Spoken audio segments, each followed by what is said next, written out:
Cool. So that's sort of a basic overview of what the code entails and some of the details that are embedded in there. But one of the things that we noticed as we look through the code itself is that, and you probably noticed, it's really broad, right? I mean, public administration is a broad field and perhaps necessitates a broad code of ethics. But what the code, in my opinion, fails to do is resolve some central tensions there between this sort of idea of ethical purity of a public administrator and the realities of the work of a public administrator.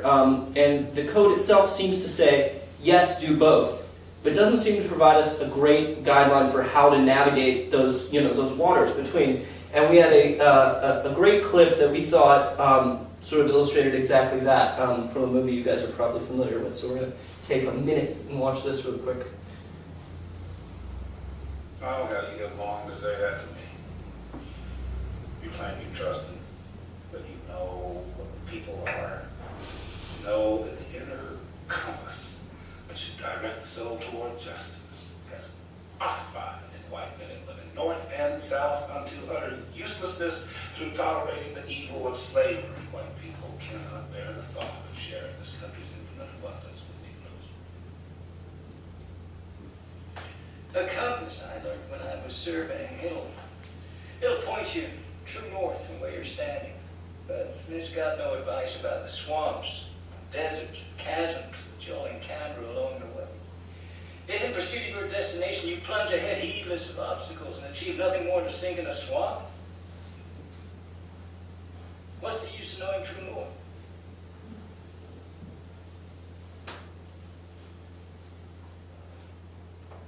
So that's sort of a how do we get back to the cool, great. Okay, so that's sort of an intro to what I want to talk about here. So I open with a quote. This is actually from our textbook, The Ethics Challenge in Public Service. He says, he addresses the ASPA code specifically, the authors do, and they say it's both inspirational and aspirational and inspirational. So what does that mean? We talked about how we sort of can codify different, there were readings about how we can codify different codes. And essentially, an aspirational code, this is what we aspire to be, right? This is to communicate to the world, to the public at large. This is what public administrators are all about. This is what ASPA members are all about. Inspirational in the sense that it's supposed to, people within the field can look to this code and say, wow, this is, yeah, I identify with this. This is sort of part of me. This agrees with my personal ethics and values, and I'm glad to be a part of this organization, right? So it should help us get together. It should help us all sort of get together as public administrators and focus on what's important. So if you think about it, the way I addressed it was to think about what's in the code and what's not in the code, right? So what's there is everything, right? I mean, if we look at this code, we think about what Kevin just told us, right?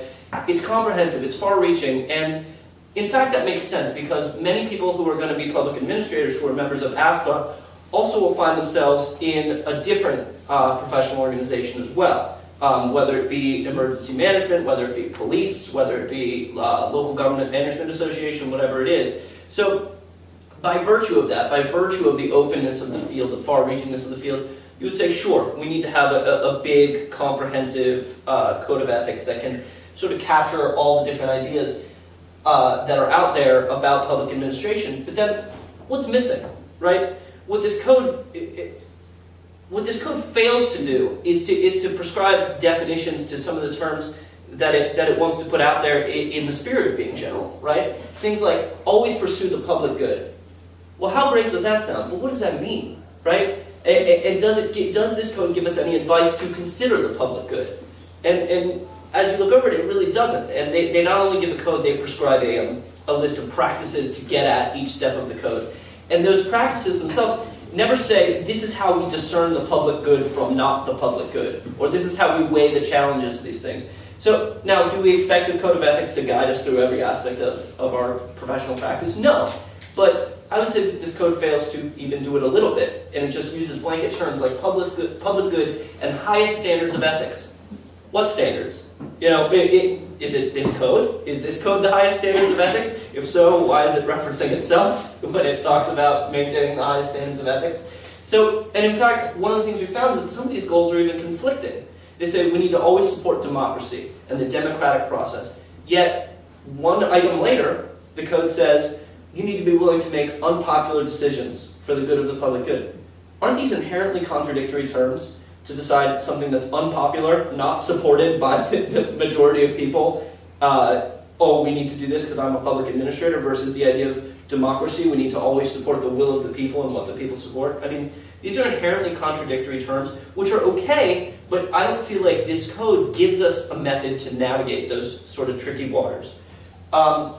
So, some big questions that sort of came up. Where does ethical authority lie according to ASPA? They say the highest standards of ethics, but they don't tell you where. And these aren't questions that some of these have answers, but how do we decide about where is this ethical authority that it tells us to subscribe to, right? Is this something we have to come up with ourselves, like what we're doing in this class?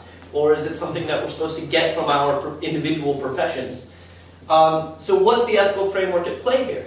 At times it's utilitarian. At times it's about get what needs to be done for the public good. And at times it's about virtue ethics. It's about this is what. At times it's about virtue ethics in the sense that yes, we need to get what we need to get done because this is the right thing to do. And at times it's about we need to do what the people will, even if that's not necessarily the best thing, right? So what challenges do they face? I think we kind of addressed this a little bit already, right? We talked about there are a broad range of fields that fit under the umbrella of public administration. So you empathize with these people, and they in fact include an entire history of how did we come to revise the code, and they formed this committee of multiple people, and to my mind, they fell short of their goal, because to my mind, what they did was ultimately prescribe a generalist code for fear of getting something wrong for some particular aspect of the profession, and what they did was draft a code of ethics that is null for some people. And then finally, there's a preamble in the code. We learned that might be important. The preamble here is mainly functional. It means to address the nature of the code and how we're supposed to read it. And they say that it's supposed to be aspirational and reflect those highest expectations of public service. The first line of the preamble, the ASPA Code of Ethics is a statement of the aspirations and high expectations of public servants. Okay, great. These are the expectations that are on us as public servants. These are all the standards you're going to be held to. Now, go out in the world, even though these standards are often conflicting and difficult and hard to navigate. So this was all we found really, really interesting. Sam is going to jump in and talk about this reading that Dr. Reese gave us yesterday. Yes. On this specific code. Yeah, so actually